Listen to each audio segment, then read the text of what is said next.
You're listening to A Creative Excuse. This is episode 7 with Trisha English. Trisha is the publisher of Unum magazine. Unum is dedicated to highlighting and celebrating women of diverse backgrounds by sharing their personal stories and achievements.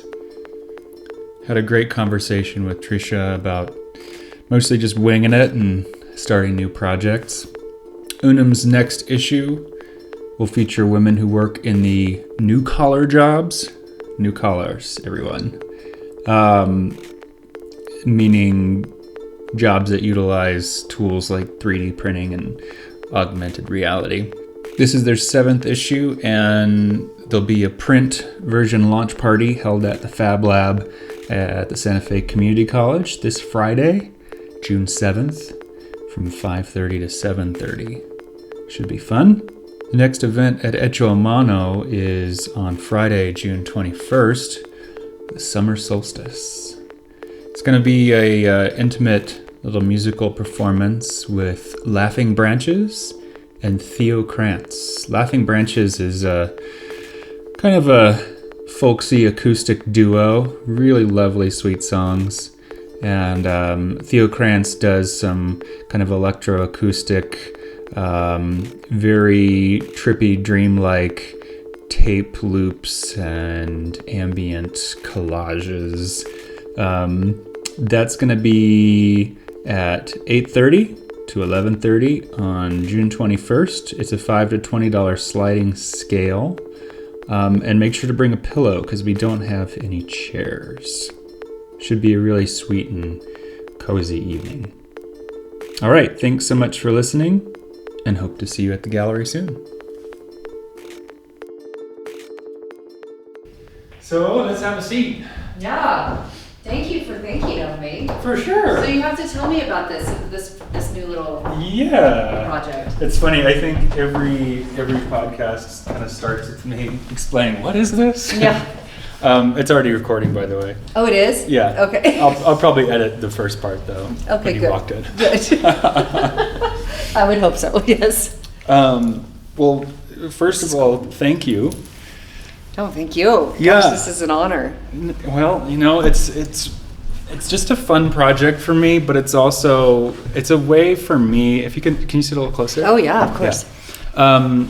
I've noticed that like I was telling you at Form of Concept, like I was spending my time in front of a computer, and I kind of tend to like bury myself in projects. Mm-hmm. And I've been noticing over the past 6 months or so that like I feel like I haven't given the kind of priority to developing relationships that I want to. And also just there's so many people out and about that I see and I'm like, oh, I'd probably like that person. Mm-hmm. You know, I intuitively think I do, but I never carve out enough time to like sit down and have a conversation. Yeah. You know? Yeah. And so that's kind of what this is about. Yeah. Is just doing that and just saying, okay, let's sit down and hang out and get to know each other a little bit more, but kind of under the guise of like a project, you know? Yeah. And that's a great idea. And, you know, I guess giving it some sort of scope and focus by, you know, saying it's about creativity. Yeah. And being a little selective in like who I sit with, people that might take on creative projects or artists and things like that. So, Yeah. Yeah, I just sat down with Nina and Aaron Elder the other night. Do you know them? Nina and Aaron Elder. That name sounds really familiar. They're both curators. They're both artists. Sisters. It was so much fun to sit with them. They're 2 years apart. Yeah. Nina Elder. Nina sounds familiar. They're both in Albuquerque right now. Okay. Erin used to run, she was the curator at CCA. Okay. And Nina at one point was the residency director at SFAI. Okay. A while back. But anyway, it's just been one of those things to like just hang out with people really and record it. And also like recording it and sharing it with people is a different thing. Like assuming there's an audience changes how how I direct or run the conversation. Like the way that I ask questions, the way that I listen is different. Yeah.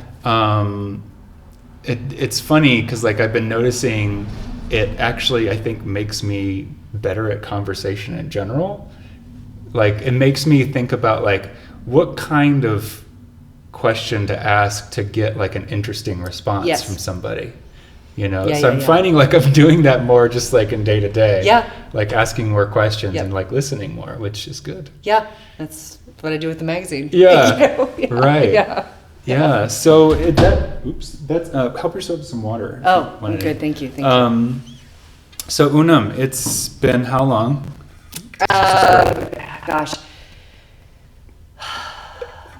The first actual digital issue released in June of 2017. So almost 2 years. Yeah. But the original idea, literally, I just saw it the other day and I was like, oh my gosh, 2 years ago, I was like, I'm going to start this. I'm just going to go for it, you know? And so 2 years later, here we are. I love that though. I mean, and I can relate. I tend to jump into projects like that, you know, and like not knowing what I'm doing. Because you didn't come from a journalistic background at all. And I'm not a writer. Nothing. I don't have any sort of editorial publication, nothing. Yeah. It seems like though a lot of the stories, it's almost more like a print version of The Moth or something, like people telling their own stories rather than interpreted through a writer. Yes. Yeah. And it's, you know, it's funny. I now have a team of writers that I work with in different parts of the world. And I ultimately still do a lot of the interviews. And what I do is I like transcribe it and put it keep it in their voice. And we bounce it back and forth. And so we go back and forth usually for a week. And I'm like, okay, here's what I've come up with from what we've talked about. What do you think? And they tell me, well, I want to elaborate more into this, or I want to take this out. And I let them edit everything before it goes anywhere. And then from there, we're done, you know? So it's not being a writer. It's really broadened my whole view and scope of writing for sure. But I'm not per se writing about people like writers do. You know, so it's a different approach. Yeah, well, I think what's so interesting about jumping into a project when you're like, I don't know what I'm doing, I'm just going to go, I'm just going to do it. You tend to invent new ways of working. You know, and I also ran a magazine in Houston, and I had no idea what I was doing. I mean, it was supposed to rely on advertising dollars, and so it only lasted about a year, you know, but it was really fun, and I think I made a great magazine. I just didn't make it work financially. It's a hard thing. But I think when you just wing it, I think that can yield some really interesting results. Yes. You know? I think it actually, that's where the creativity comes in. You know, that's where you're like, well, I don't really know how to do this, so this is the typical way, so I'm just gonna try it this way and see if it works. And I've had other journalists, I've had writers be like, wait, you let them see it before it but I of course, you know, I'm not going to put something out there that someone's going to read and you're like, wait a minute, that's not what I meant by that, you know. So it's all every issue, every day. I mean, I'm constantly like, oh, let's try this, let's see if this will work, you know. That's so cool. Yeah, so now it's events, now it's going out of the country, you know. It's like, oh my gosh. Do you see it growing beyond the scope of writing? I mean, you just mentioned events, but like, do you feel like what it needs to be is a project that involves writing and stories, or is it gonna be something else? You know, it's funny. I think I see it as going somewhere else. Really? I think that it will always have that written kind of content storyline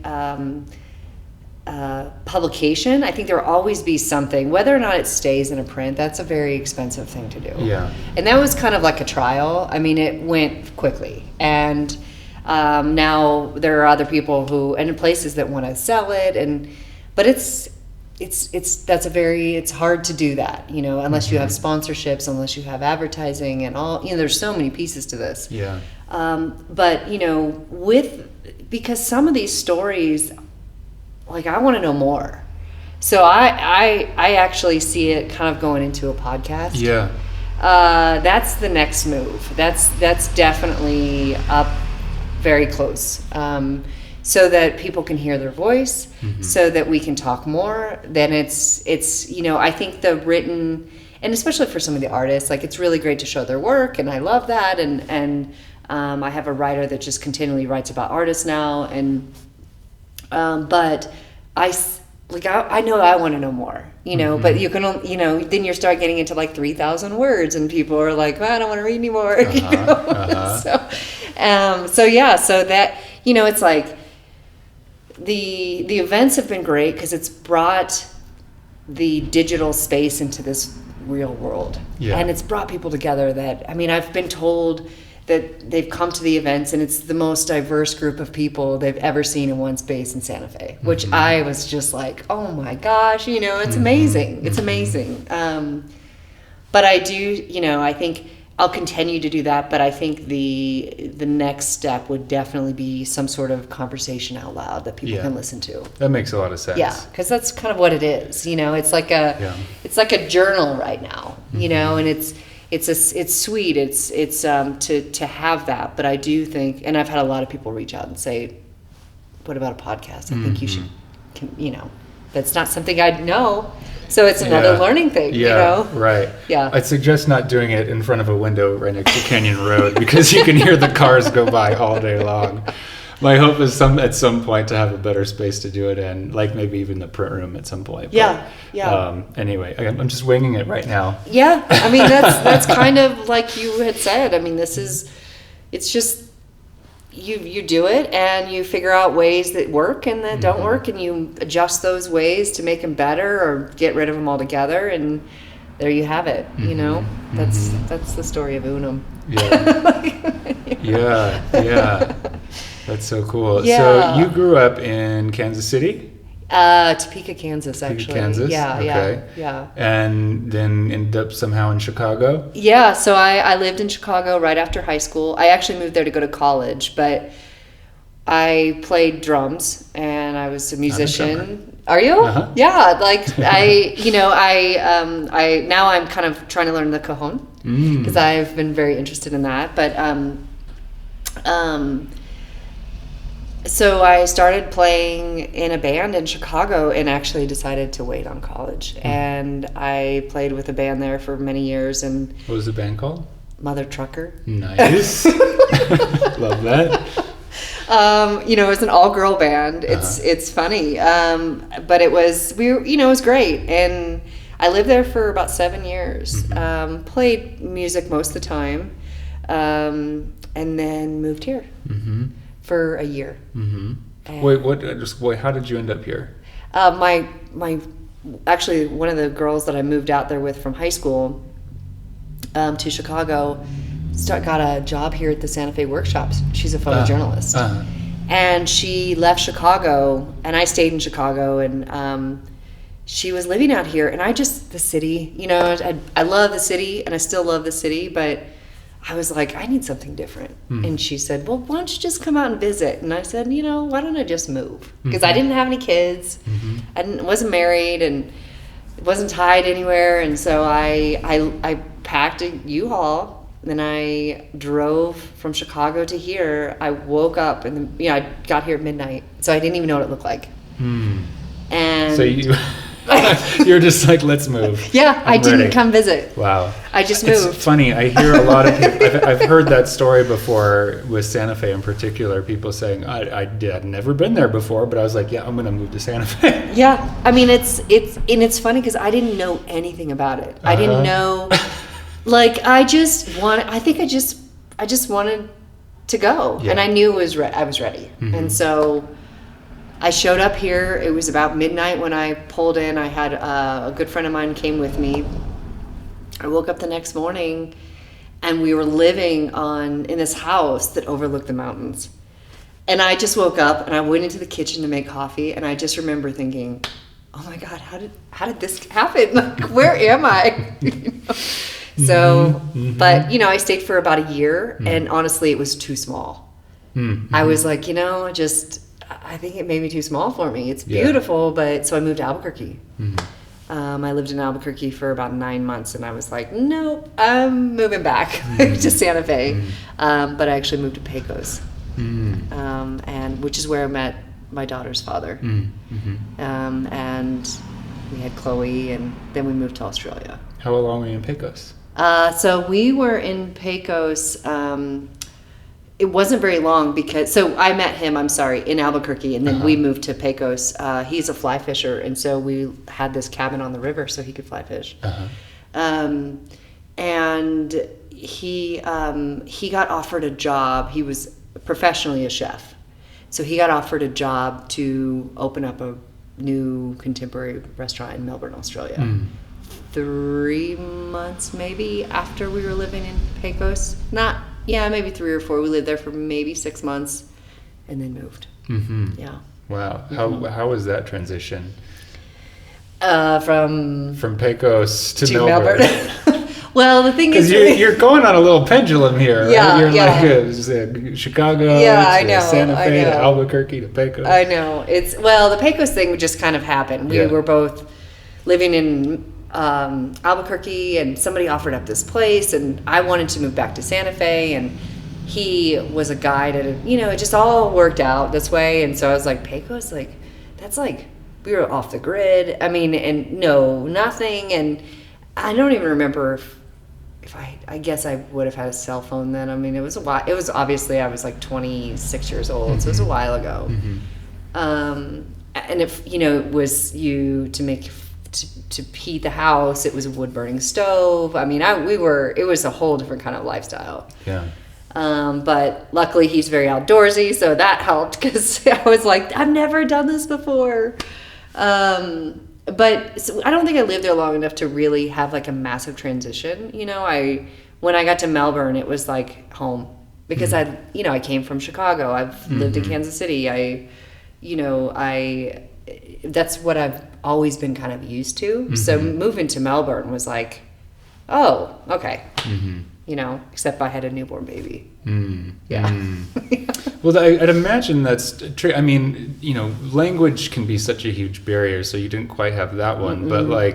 But being in a foreign place and having a new child, which is such a huge transition, I'd imagine there's some difficulty there. Yeah, I mean, I think, or maybe not. Yeah, for sure, because he was a chef too, and we all know the restaurant world. He was never around. Yeah. So I was, making sure that Chloe was okay, and she was 4 months when I went out. He went out first so he could open up the restaurant, and I went out as soon as I had her. She was born here in Santa Fe. I think, honestly, I joined a mother's group, and they were all Australian women. All their kids were the same age. It was probably my saving grace, and I'm still friends with all of them. And they are kids. I was there for 4 years. Our kids grew up to get, in that 4 years. My daughter came back with an accent. But that, you just kind of do it. That's like the story of all of it. You're like, well, here I am. We had a great opportunity in Melbourne, or he did, and I was obviously his partner, and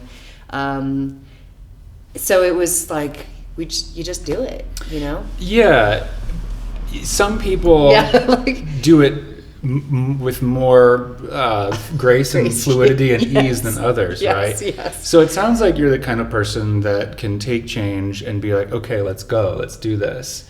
What do you think? I mean, what helps you do that? I mean, or is it just something that comes really naturally?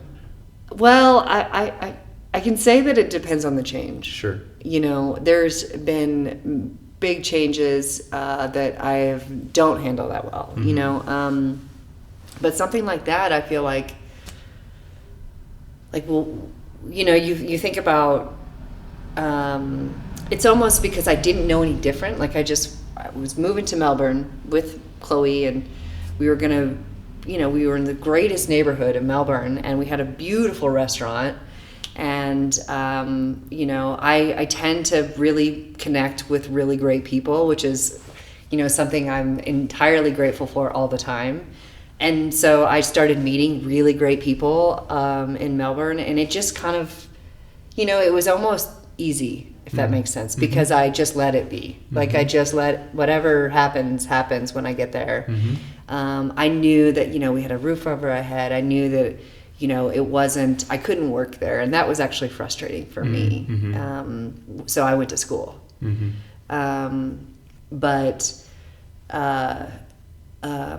Yeah, I mean, I think it's the situation. I think it's the change that,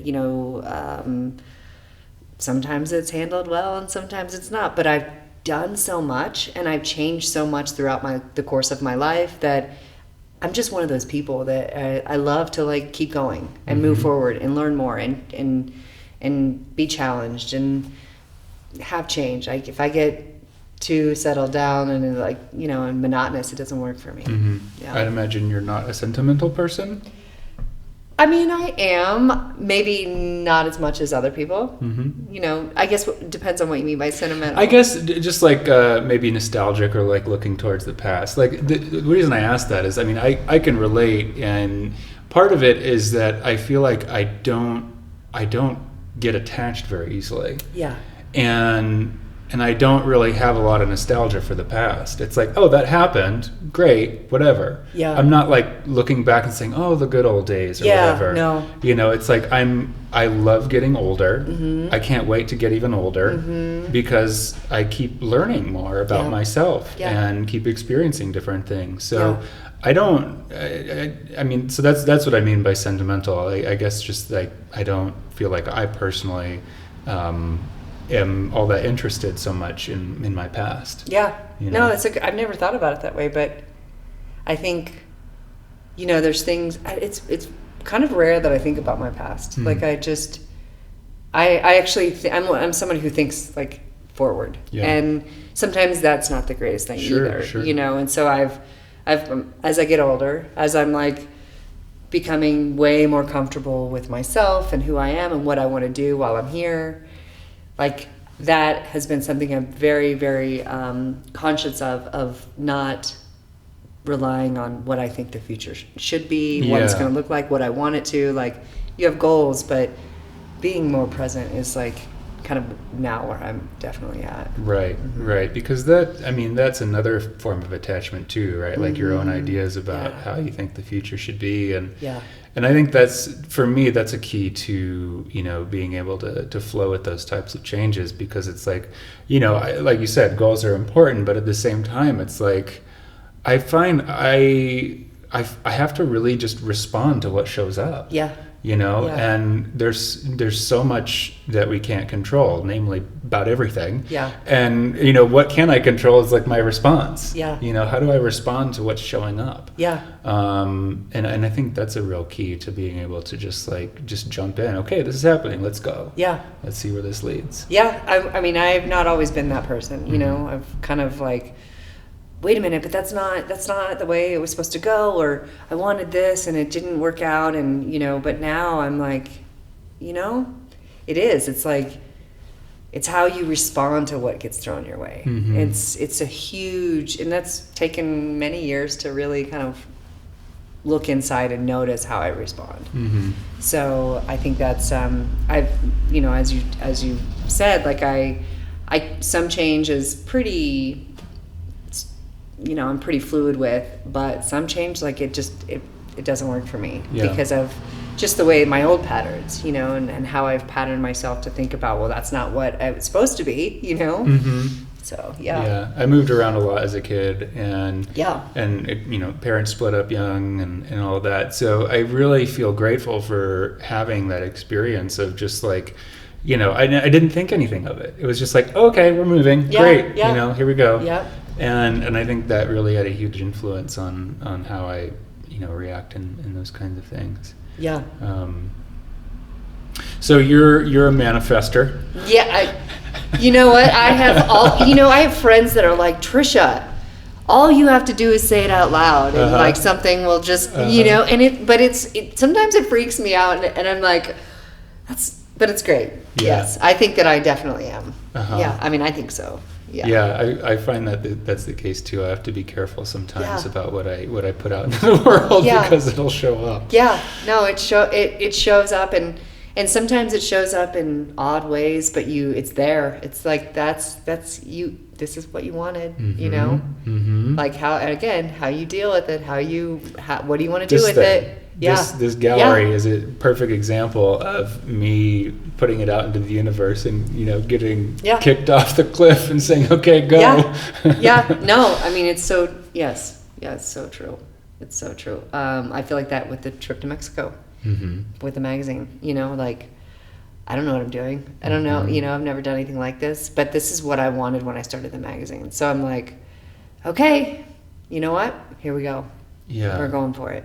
Yeah. So I went to school for art, and I've never been one of those art creatives or artists that has a specific idea and then like, I'm going to go try to make this specific idea happen. I mean, I'll have like a vision of something like a gallery or something like that, or a project, and then but then part of it is that winging it. It's like, let's just see what happens. You know, it's like I kind of have a vague sense of like what I'd like to do, and then, you know, really just stepping out. Okay, what's this going to be like? Yeah. And I gave myself a hard time about that for way too long, thinking I needed to know what I was supposed to be doing, thinking that I needed to know what particular outcome I was going for. And I've really let that go, and it's so much more fun now. Yeah. To be able to work that way. Yep. Did you was that ever a process for you? I think now, I mean, I never worked that way before. Okay. You know, I think now, because of just the way I'm thinking and the way that I'm kind of moving forward in my own personal, you know, interpersonal life, that's exactly how I'm kind of, well, let's see, you know, I mean, I put it out there, and I put it out there not even like to a bunch of people, to myself. I put it out there. Whatever it is that I would love to see happen, and if it doesn't, it doesn't. And if it does, it's, even if I don't know what I'm doing, let's just try it. Let's like give it, well, what's it gonna hurt? You know, that's where I'm at. Like what is it really gonna, if there's something that comes your way or you put out there and it happens, but you're not too sure like how to even maneuver through it, like you just go for it. And then it'll work or it won't, you know. It's not gonna hurt to try it. Yeah. You know? Right. And that's definitely the way that I think now. You know, especially with Unum. I mean, Unum has been it's been life-changing for me. Like for me personally, for how I'm even viewed, or, you know, not like because of, or the people that I've met, let's put it that way. Like I'm meeting people I would never have thought in a million years, like thought I'd ever meet or talk to, or, you know, and it's, you know, I just am constantly like, well, let's try this. Let's see if this works. How has that changed you? I mean, like you talk about meeting other people and things like what was the experience teaching you? How is it shifting your life? I think, you know,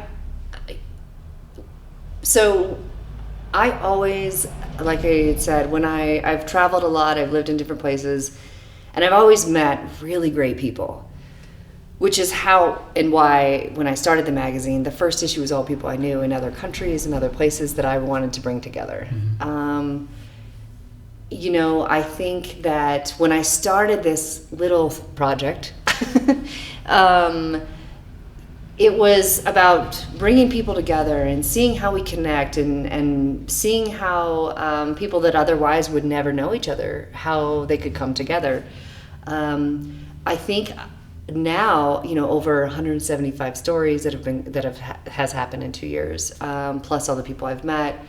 I think for me, holding some of that stuff and holding some of those stories, there for a while I was actually holding a lot of those stories, and I could feel it physically, you know, just it's I think it's part of storytelling. I think it's part of especially such powerful storytelling. But I think ultimately the magazine itself has made me just view how I walk through life differently.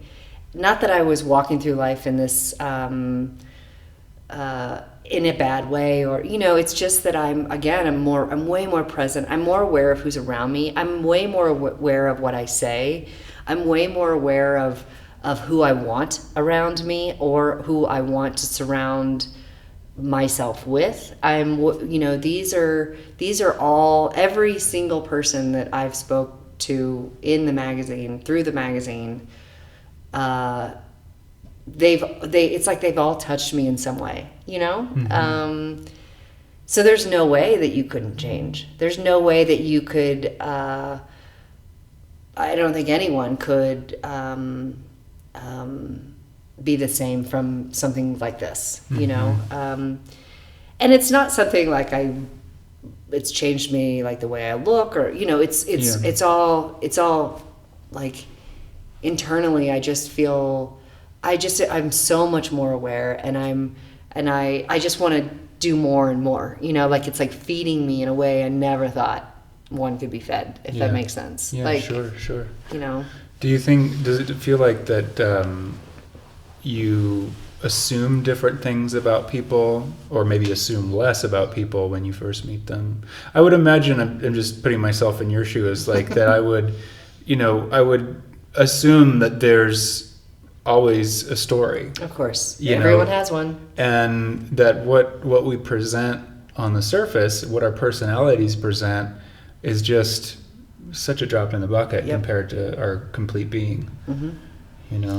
I mean, that has been probably one of the biggest components to this, because there are people that I've interviewed that I know kind of on a peripheral level, and we've just kind of this, like we've passed by each other, and I've seen them at work, or something about them, and I'm like, I want to know more. But once I got to talk to them, my perception was it was always great, but there were so many things that there's layers upon layers of each one of us that nobody knows about. And of course that's true. And some people want to open up that box and tell me, which is another part that I'm like, oh my gosh, like they trust me.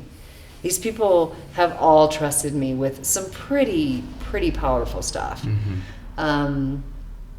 But they also are trusting to put it out there, and there are people that are recognized here in Santa Fe that have said things that others that read about them had no idea, and they just opened up their whole entire lives. And there's almost no words to describe how that feels for me and for Unum to be able to have a platform that is doing that to people. Well, so many of us just want to be heard. And to have that kind of platform, mm-hmm. Where that allows people to tell their stories and take them seriously. Mm-hmm. It was I did a student critique at New Mexico School for the Arts, mm-hmm. and the thing that was most powerful to me was to recognize how people are taking these high school student artists seriously, mm-hmm. and saying, yes, you are an artist, or at least you're working towards it, but they were taking them seriously, and how that changes the way that you work. For me, like getting a sense, the recognition at Form and Concept with the Best Gallery thing, mm-hmm. it wasn't the award. I didn't care about that, but it was the fact that people were recognizing a vision that I had, mm-hmm. and saying like, oh yeah, we see you. Yeah.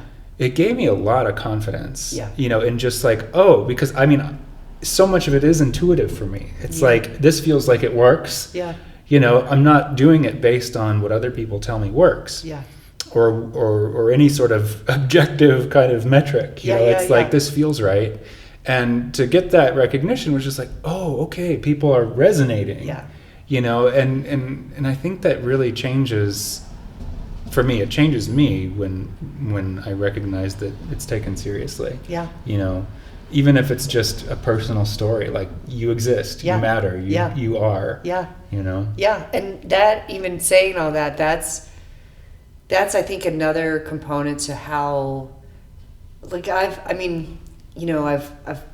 worked in the same field for most of my life, and I had my restaurants and and I've worked in different areas, but I've never done anything that has impacted people in this way, like ever, you know. And I didn't even know when I started this that it would be seen the way it is, you know. Like I never thought about it. It just was something I wanted to do. I wasn't thinking about how it could change my life. I mean, in fact, I was thinking about it was just going to be like, oh, you know, like a very small project. I did not think I'd be sitting here 2 years later and doing what I'm doing now. But to have something that not only are women all over the world reaching out to now, that they're reaching out and wanting to tell kind of some of their deepest secrets. You know, there have been women that have come out as gay women in the magazine, flat out. That's where they said it. And there have been stories of sexual abuse, drug abuse, you know, that people didn't know about, but that's out there now. And these are really these women. They're all intelligent, academic women. They're not, you know, this is something that they just didn't, maybe they didn't have a place to say it, or they just never had there just hasn't been a place where they're comfortable enough to say it. Right. But in saying that, I think for me, Unum it's like just what you said about being a form and concept. I mean, it's something that, of course, it's given me confidence, you know, because I have this, and you know, there's also this responsibility that I hold now, not just for myself, but for all of the people that are involved with Unum. You know, I mean, this is like holding like a group of people around the world, and it's so.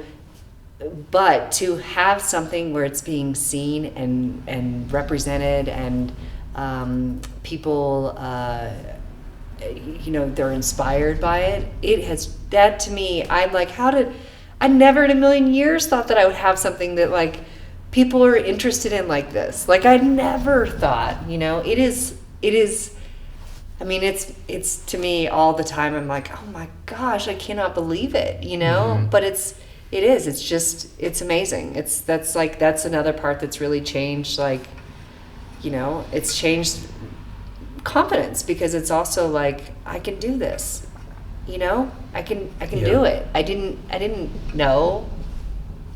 I didn't think about it, you know, right. Yeah, it's amazing. Yeah, that's awesome. Yeah. So you're about to embark on an issue in Oaxaca. Yes. And what drew you there? What sparked you? There's a lot of people that are interested in Oaxaca right now. I know, it's so crazy how it's everywhere. Yeah. Well, I have to say Oaxaca was not my first choice. So when I originally started kind of planning out the magazine, I was like, you know what I want to do is I want to go into different countries, remote countries, and talk to these women that we don't hear about. Because that's the idea of the magazine, is to showcase these women that are around us every single day, that are impacting communities, making incredible work. You know, I mean, it's that aren't in big magazines, that aren't celebrities. But they should be. You know, they're doing some pretty powerful stuff. And they are, in my book, you know, I mean, this is how I pull them all together. But, but you know, that's very costly. Like, how am I going to get to different countries? And, you know, that's like a dream. That's like a total dream. I'm going to go and travel to 4 countries a year, put out 4 issues of the magazine, each issue focused on that specific country, with photos, with artwork, with interviews of women in that country. Sounds like a pretty specific intention. Yeah, well, yeah. I mean, that was like my dream of it. You know, I was like, well, but you have to start somewhere, right? And so it was like, okay, well, what I'll do is I'll just make it where I interview them through email, and, you know, and obviously I'm not going too remote, because then there's like language barriers, there's all kinds of pieces to that. And so, and, you know, the financial component. Magazines are, as I have learned, again, I didn't start it to make money, though. It was never meant to do that. But it is now signed under a nonprofit. So basically, I have like a fiscal sponsor. So, you know, it gets donations, and that's how it's going now. And now sponsorships. So recently, after, you know, I'm getting ready to put out my 7th issue on May 2nd. And recently I got a really kind donation from somebody to make it happen. And so I was looking at, you know, I've been looking at Vietnam, Turkey, different places in South America, but they're further away. I have, you know, I work full time on top of this, so it's not as easy. It's just like I can take off work, you know. So I started researching Mexico. I actually had never been to Mexico. I just recently went on a trip that was more of like kind of getting by the water, just to be by water. But while I was there, especially, I was like, you know, it wasn't the most authentic trip, but it was beautiful. Sure. It was in Tulum. So, but I immediately was like, oh my gosh, I love this country. Like, just seeing people around, and it's close. So I also, and with all the stuff going on around us, I mean, these women need to be highlighted, you know. And I just thought, what if I came to Mexico and did a whole issue of Mexico? So I was between Mexico City and Oaxaca. And I reached out to several friends that go to Oaxaca, or, you know, been to Mexico City, and I've been to Mexico several times. And I think especially too, with this being the first one out of the country, Oaxaca seemed like a good fit. Both like visually, artistically. I've been introduced to a few people already. And so I just met with an interpreter the other day that's going to come with me. So, you know, they also explained to me kind of, there's 2 different languages there. So there could be Spanish, and then there's another language that... Zapotec? Yes. There's actually, I could be getting this number wrong, but there might be 50 languages spoken in Oaxaca.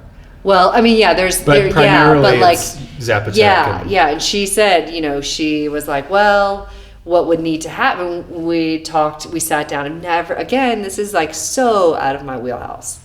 I'm like, okay, so what would we need to do? How would this, so we go there. I don't speak Spanish. So, you know, luckily I'm able to bring someone with me. Maybe me, the interpreter, and a writer are all going to go. I'm working that out now.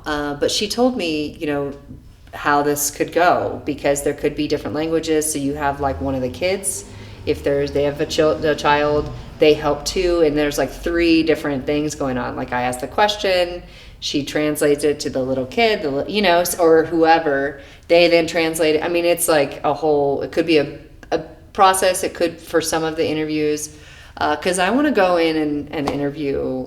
I mean, definitely there's no English spoken. That's the whole plan, you know. I've already been introduced to a few women. A rapper is amazing, an indigenous rapper in Oaxaca, and speaks no English at all. And that's what I want. Like I'm like, I want to sit with these women, and I get to like be face to face with them, and have an interpreter, and have, you know, want them to feel totally comfortable with me as well. But I want to highlight, I mean, there's so many, you know, it's endless. So Oaxaca it is. Yeah.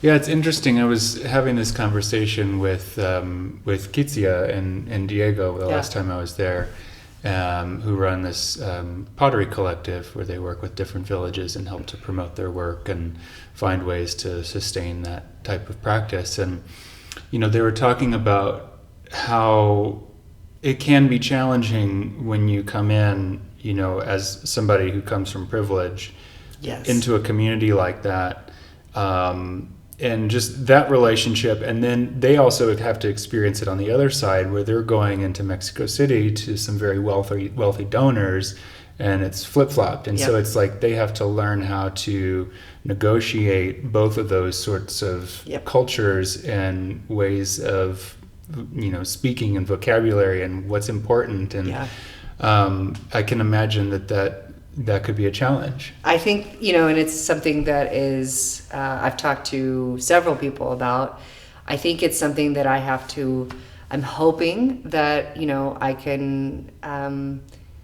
I can have, obviously, like, I want everyone to trust me, and that doesn't come easy, and I get that. Like, I've had the question even recently of how is it being a white woman who has this magazine that highlights women of color all over the world, but it's not just women of color. Mm-hmm. And so I think it's a constant thing that I've thought about, like, with my own privilege. Mm-hmm. Is it, and I think going into Mexico, I've been very conscious of how I'm going to do this, and making sure that these women really trust me, and they trust that it's they want to, they're ultimately, anyone that's involved with this project is opening up their lives to me. And that's that's not easy to do. And especially now, and especially with some of the stories that are being told, some of the women I've spoken with, and me being a white woman, I mean, it's a constant conversation. Yeah, and it's a constant thing that I am, again, it's part of responsibility for who I am and what I put out there, and what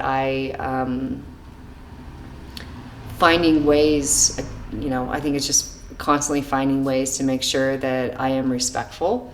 My intentions are 100% solid, and that anyone that I speak with that is involved in Unum trust, like, who I am as a human being.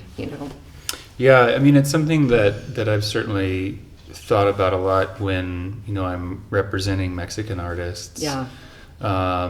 And I think one of the ways that I practice that is in just listening, really, thinking about whose story is being told here. Mm-hmm.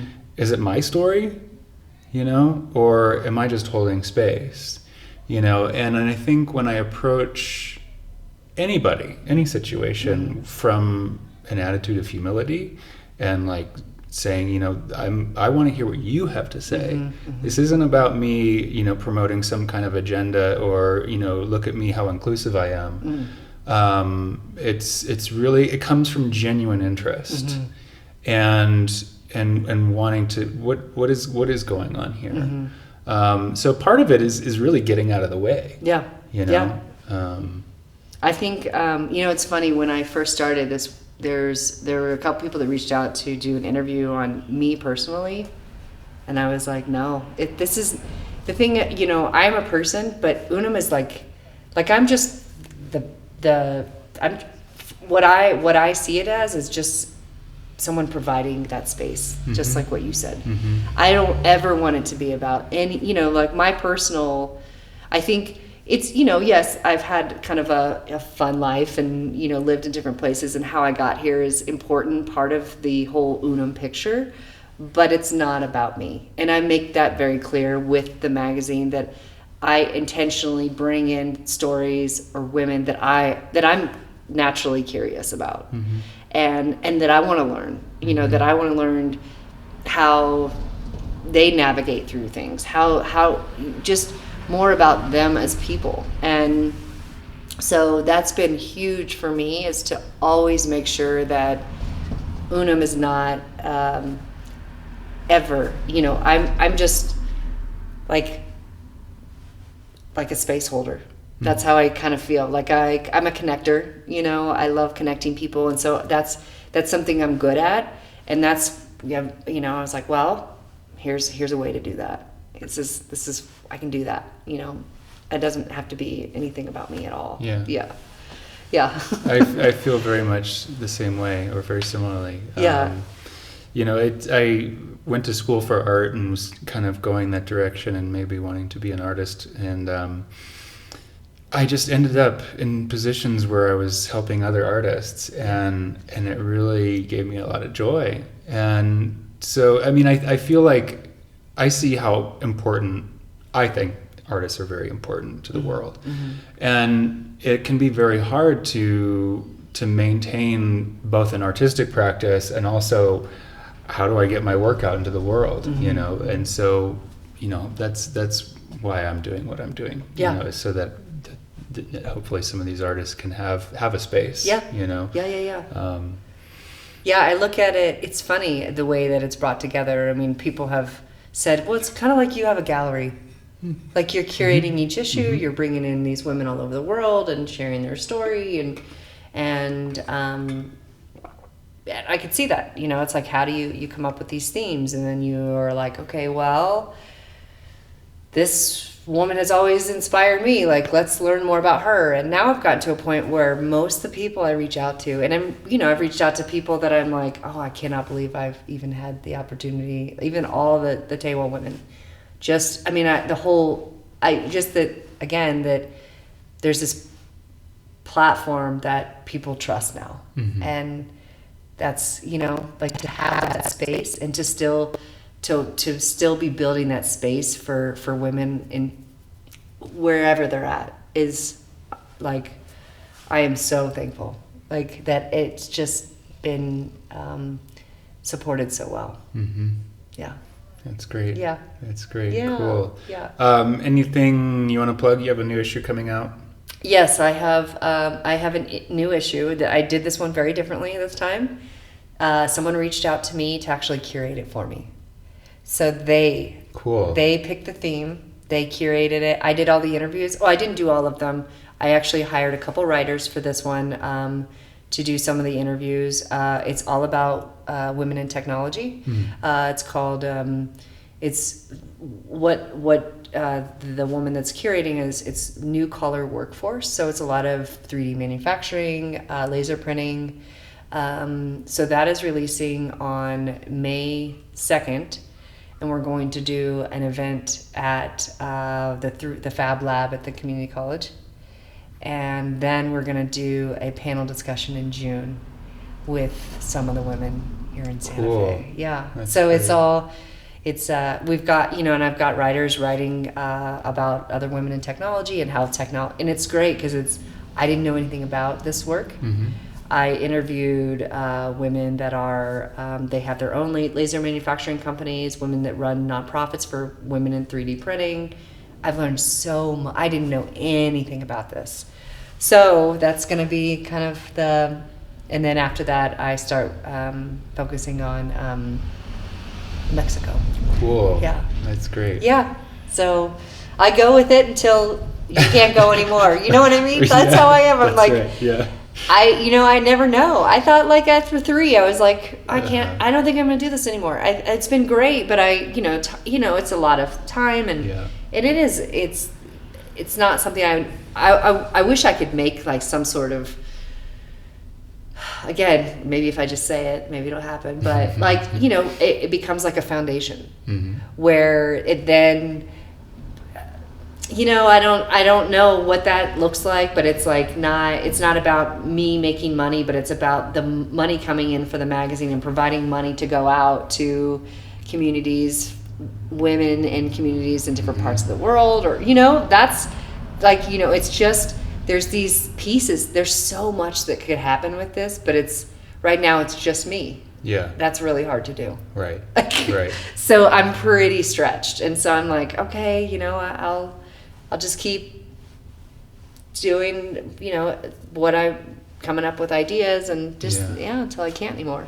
Well, I think that's the whole process with setting those intentions, right? And I think when you're clear about it, you notice little things and little threads that you can start following, right? They'll start showing up, and you'll be, oh, that fits into that thing. Okay, that fits into that thing. Okay, and then just keep following it. And it sounds like you're pretty clear on a lot. So, then I'm sure stuff will start showing up. Yeah. We'll see. Yeah. One question I ask everybody at the end is, can you think of a artwork, a film, a piece of music, a show, a whole exhibition, some form of artistic experience that that really changed the way that you think or put your life in a different path? Ooh, my goodness. I'm trying to. Now you're putting me on the spot. We can edit out the pause if there's a long pause of thinking Yeah, about it. like, gosh, that is like, I'm just trying to think of like where there's Was it some music that sounds like you were really into music before? Yeah, that's funny because it's, I'm still into music, but I don't know if there's anything. I don't want to like take too long with this, but gosh, I'm just trying to think. There's, I'm really big into flamenco.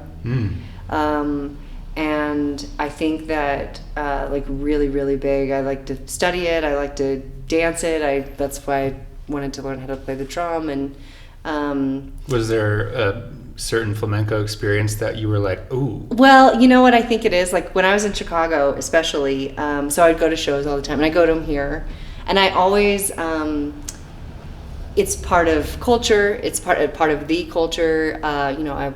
I'm a percussionist, so it's the music, the dancing.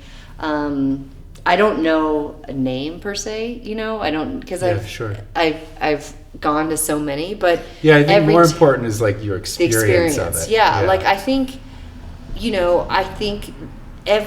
so in Chicago especially, I did go to this incredible show, and flamenco is very passionate, and I'm a very passionate person. So when I go to shows here, when I went to shows there, every time I leave, it's kind of how I feel about jumping into the project or a project. You're like, you just want to go for it. You feel kind of it's like the music, I think obviously helps.